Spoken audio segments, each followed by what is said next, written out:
दोस्तों नमस्कार, मैं डॉक्टर MK सिंह अपने YouTube चैनल पर आप सभी का बहुत बहुत स्वागत करता हूं। तो दोस्तों आज फिर एक नए टॉपिक पर हम लोग जानेंगे। आज का टॉपिक है बेसिलिनम। बेसिलिनम मेनली नसोड है और नसोड ए पार्ट ऑफ द लंग्स से यह मेडिसिन बनाया जाता है पोर्ट्रेटाइज करके लंग्स ऑफ द पार्ट से इसको लेकर के और इस मेडिसिन को प्रिपेयर किया जाता है। तो आज मेनली हम इस मेडिसिन के बारे में जानेंगे, बेसिलिनम के बारे में, किन किन डिजीज में, किन किन कंडीशन में हमें बेसिलिनम यूज करना चाहिए। तो चलिए दोस्तों, वीडियो शुरू करने से पहले यदि आप हमारे इस यूट्यूब चैनल पे नए हैं तो प्लीज़ दोस्तों आपसे आग्रहपूर्वक विनती है कि आप हमारे इस यूट्यूब चैनल को ज़्यादा से ज़्यादा लाइक शेयर सब्सक्राइब करें एवं बेल बटन को प्रेस करना ना भूलें। इससे क्या होगा, जो भी हमारा वीडियो आएगा उसका नोटिफिकेशन आपको मिलता रहेगा। तो चलिए दोस्तों जानते हैं बेसिलिनम के बारे में। बेसिलिनम मेनली नसोड है, कई दवा नसोड है, जैसे बेसिलिनम हो गया, ट्यूबरकुलिनम हो गया। तो इस टाइप से आज हम जानेंगे बेसिलिनम के बारे में। तो मेनली जिसका लंग्स का प्रॉब्लम है, जिनको लंग्स में काफ़ी प्रॉब्लम चल रहा हो, उनको खांसी हो, उनको दम्मा हो, उनको अस्थमा हो और लंग्स में कफ जम गया हो, कफ निकल नहीं पा रहा हो, खरखर खरखर खरखर की साउंड हो और काफ़ी परेशानी हो, खांसने में ही परेशानी हो, तो मेनली हमारा जो लंग्स है, लंग्स का जो सर्कुलेशन सिस्टम है, ब्लड सही से सप्लाई नहीं जा रहा हो, ये सब कारण हो, ऐसे कंडीशन में बेसिलिनम यूज करने से समस्या आपका ठीक हो जाएगा।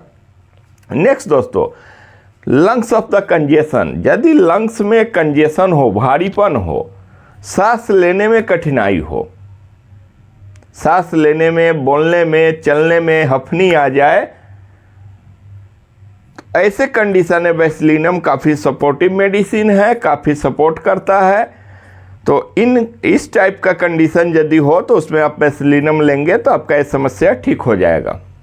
नेक्स्ट दोस्तों, बेसिलिनम स्किन के लिए भी काफ़ी अच्छा मेडिसिन माना गया है। जैसे रिंगवर्म हो गया हो, काफ़ी लंबा समय से स्पॉट सा हो गया हो और स्पॉट के साथ साथ उसमें ईचिंग हो, मे बी प्राइवेट पार्ट में भी आपका ईचिंग हो, वहाँ भी रिंगवर्म बन गया हो, माने मेनली दांत खाज खुजली इसको समझ लीजिए। वैसे कंडीशन में चाहे प्राइवेट पार्ट हो या पैर हो या कहीं भी किसी भी बॉडी पार्ट में यदि इस टाइप का रिंगवर्म आया हो, ऐसे कंडीशन के लिए बेसिलिनम काफ़ी इम्पोर्टेंट मेडिसिन माना जाता है। ऐसे कंडीशन में आप बेसिलिनम लेंगे तो ये समस्या आपका ठीक हो जाएगा। नेक्स्ट दोस्तों, बहुत दिनों से एक्जिमा यदि किनको हो और एक्जिमा जो भी आप दवा ले रहे हो, उस दवा लेने के बाद भी कभी ठीक हो जाए, कभी फिर साल भर 6 महीना रिपीट कर जाए, वैसे कंडीशन में, वैसे एक्जिमा के लिए बेसिलिनम काफ़ी इम्पोर्टेंट मेडिसिन। आप बेसिलिनम लेंगे तो ये धीरे धीरे लाइफ टाइम के लिए ठीक हो जाएगा।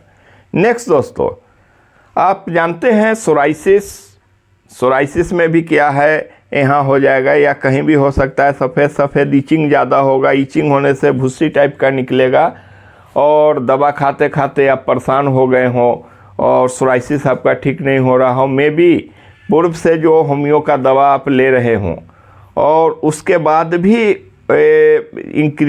इंक्रीज कर जा रहा हो और काफ़ी माने अब आप समझ रहे हो जो मेरा सोराइसिस ठीक होने वाला है, फिर बढ़ गया हो, वैसे कंडीशन में बेसिलिनम यदि लेते हैं तो bacillinum one of the best medicine है। धीरे धीरे आपका सोराइसिस ठीक हो जाएगा।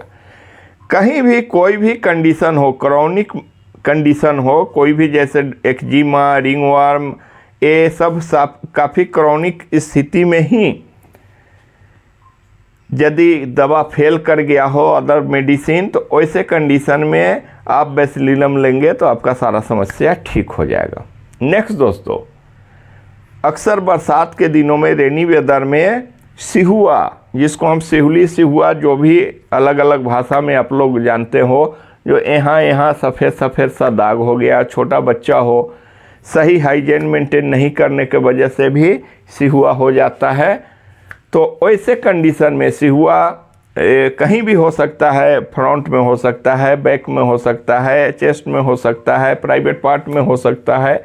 तो सिहुआ सिहुली कभी भी हो, ये अक्सर रेनी वेदर में ज़्यादा होता है। तो वैसे कंडीशन में बेसिलिनम लेने से समस्या आपका जड़ से ठीक हो जाएगा। तो अस्थमा, दम्मा, लंग्स कंजेशन, लंग्स से रिलेटेड प्रॉब्लम, सांस लेने में दिक्कत, लंग्स आपका सही से काम नहीं कर रहा हो, सांस फूल जाना, ये सारे ही कंडीशन में स्किन से रिलेटेड जो भी हम कंडीशन बताएं, यदि आपका सिम्टम्स मैच कर रहा हो तो ये मेडिसिन काफ़ी इम्पोर्टेंट मेडिसिन है बेसिलिनम। अब चलिए दोस्तों जानते हैं इसको लेना कैसे है। तो कभी भी नसोड कोई भी मेडिसिन हो हायर पोटेंसी में लेना चाहिए। हायर पोटेंसी में 200 पोटेंसी में आप इसको, ज़्यादा रिपीटेड नहीं है, आप चाहें तो सिंगल डोज लेकर के भी वेट कर सकते हैं, वीकली आप इसको रिपीट करिए, या सुबह शाम 2-3 दिन लेकर के फिर छोड़ दे, फिर इसको वेट एंड वॉच करें।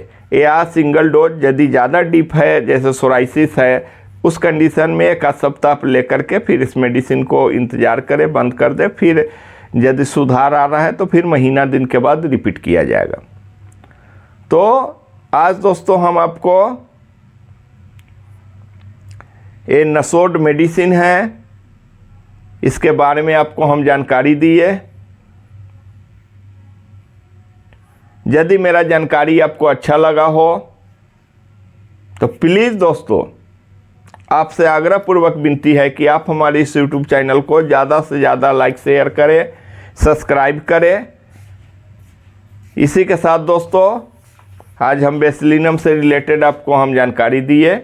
इसी से रिलेटेड फिर मिलते हैं नेक्स्ट वीडियो में। जय हिंद, जय भारत।